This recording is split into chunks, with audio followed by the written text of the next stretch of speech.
আজকে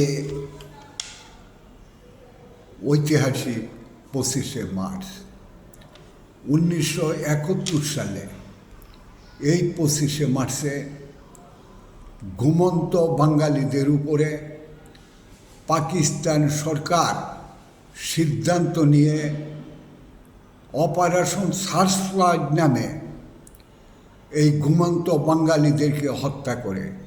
সেদিন জগন্নাথ হল, রুকিয়া হল, শামসুল নাহার হল সহ সারা বাংলাদেশ ও সারা ঢাকা শহরে লক্ষ লক্ষ মানুষ হত্যা করে, হাজার হাজার মানুষ অ্যারেস্ট করে, অসংখ্য বাড়িঘর দোকানপাট লুটপাট করে এবং সহ ঢাকা শহর সহ সারা বাংলাদেশে এই নাটকীয় এই হত্যাকাণ্ড চালায় এবং লুটপাট করে, বাড়িঘর ধ্বংস করে এবং লাশের শহর, সারা বাংলাদেশ লাশের শহরে পরিণত হয়।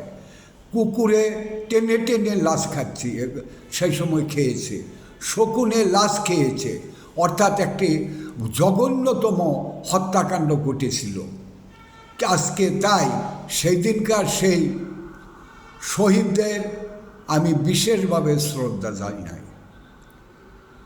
তার পাশাপাশি আজকে এই দিবসটা আন্তর্জাতিকভাবে গণহত্যা দিবস এখনও স্বীকৃতি পায় নাই।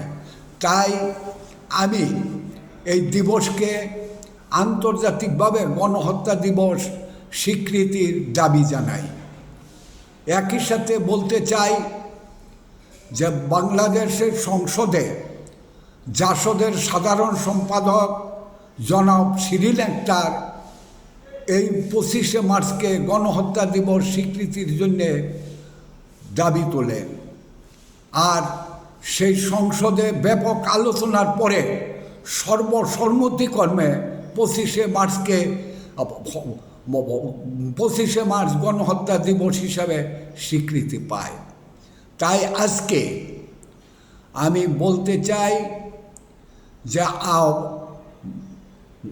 অতীতে ইউনূস সরকার অসাংবিধানিক, অবৈধ সেই সরকার বা পাকিস্তান পন্থার সেই সরকার অসংখ্য নেতাদেরকে সারা বাংলাদেশে লক্ষ লক্ষ মানুষের নামে অর্থাৎ ভুয়া এবং হয়রানিমূলক মামলা জর্জরিত করেছে।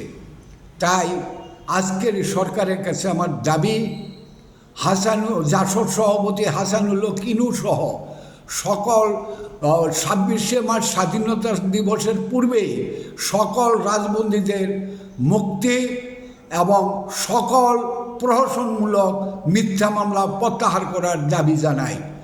সবাইকে আবারও স্বাগতম, শুভেচ্ছা।